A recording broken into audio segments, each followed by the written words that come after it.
So through sedimentation and decantation, we are separating the heavier components and the lighter components from the solution by adding water, isn't it? Mostly we are making the solution by adding water.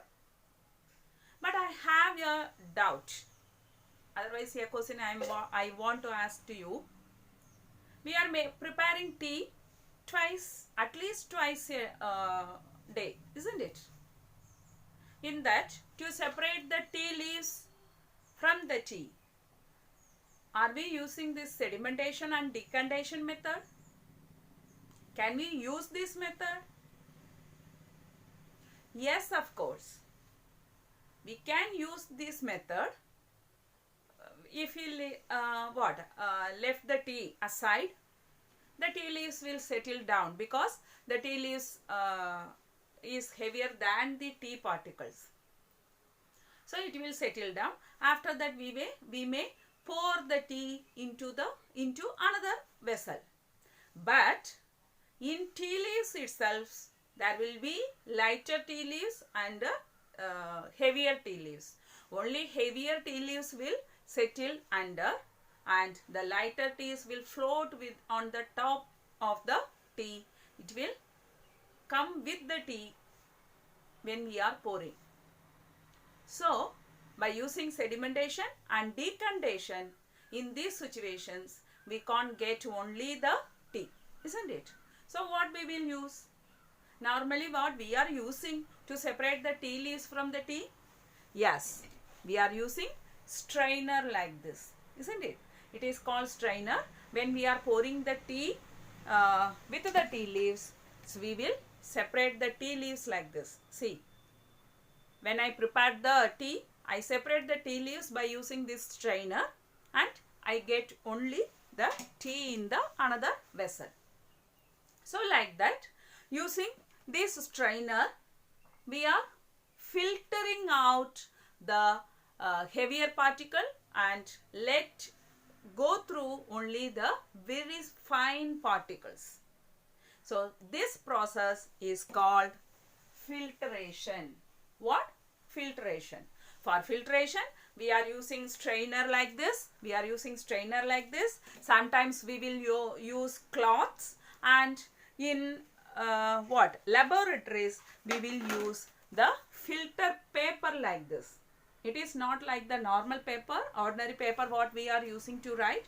It is a filter paper in a circular shape, and we can filter out the fine particles, even the flours, powders from the solution. So like that, we are filtering out the heavier particle from the mixture by filtering out.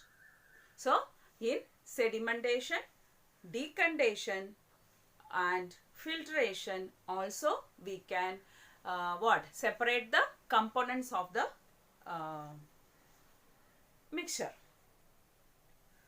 Then as a next one, if I here the first in sedimentation I used the mixture. What mixture is dissolved in water? Sand and salt mix, isn't it? That mixture is dissolved in water. So is mixed with the water, not dissolved. So in that mixture, the salt is dissolved with the water, isn't it? So here the salt is there with the water, isn't it? So how can we separate the salt from this water? It contains some impurities also. It is floating on the water. So we can use this strainer to separate the impurities. When we are pouring this through the strainer, the impurities, see this floating impurities, the dry leaves will stay in the strainer. But can we get the salt in the strainer? Can we separate the salt from the water by using any of these three, sedimentation, decantation or filtration? In this method, can we separate the salt from this solution? No. Then what can we do? In what way we will separate the salt from this solution, from this water. And students, do you think about how we are getting the cooking salt? In which way we are getting? Yes, before that, if we boil the water, if you take some amount of water, quantity of water in a vessel, and if you are boiling that water, what will happen? When the water started to boil, the vapors come out, isn't it? What is happening there?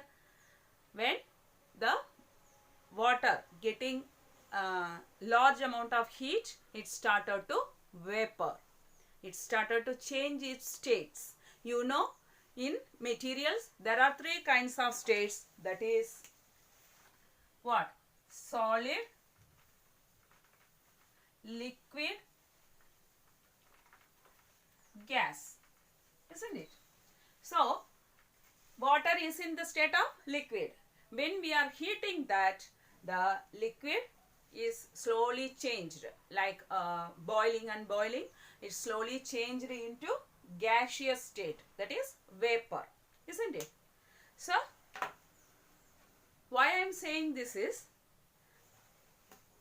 we want to separate the salt from this water, isn't it?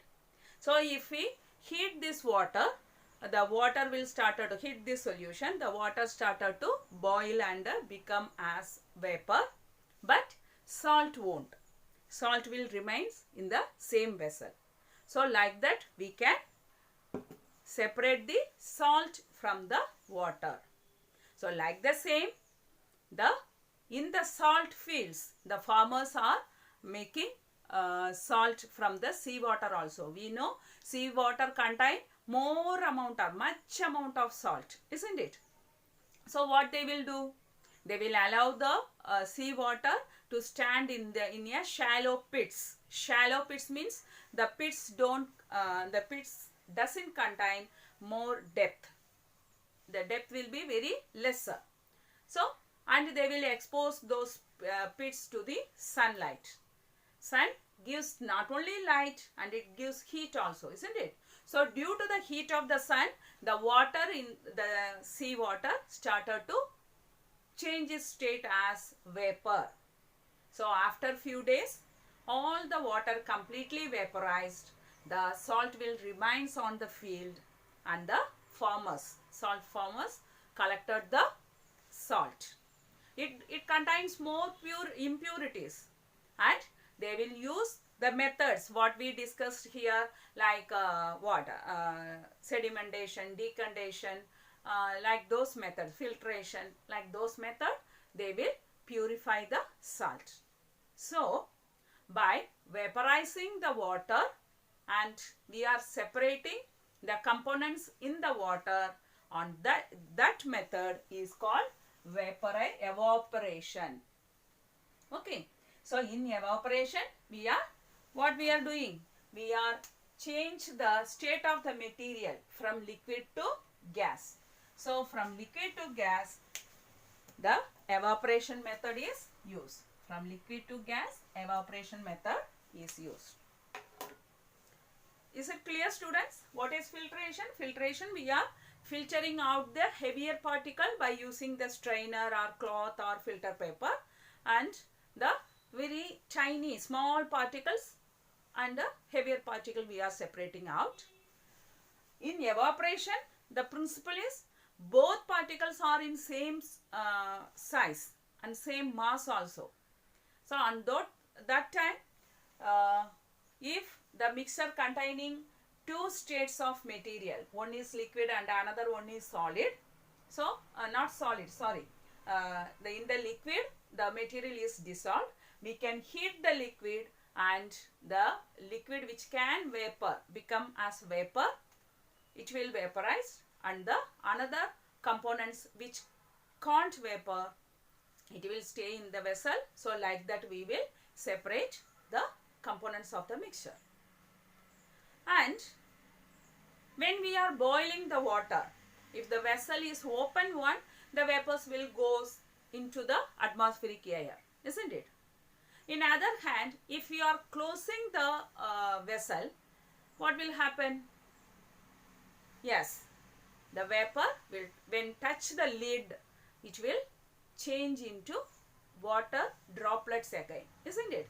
While the water is boiling in the gas stove, if it is closed one, when we are taking the lid, we can see the water droplets on the under the back side of the lid, isn't it? So like the same, the vapor become again liquid.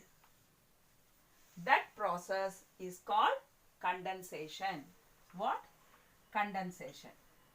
This one, liquid become vapor, is called, liquid become vapor or gaseous state is called evaporation, and the gas become liquid.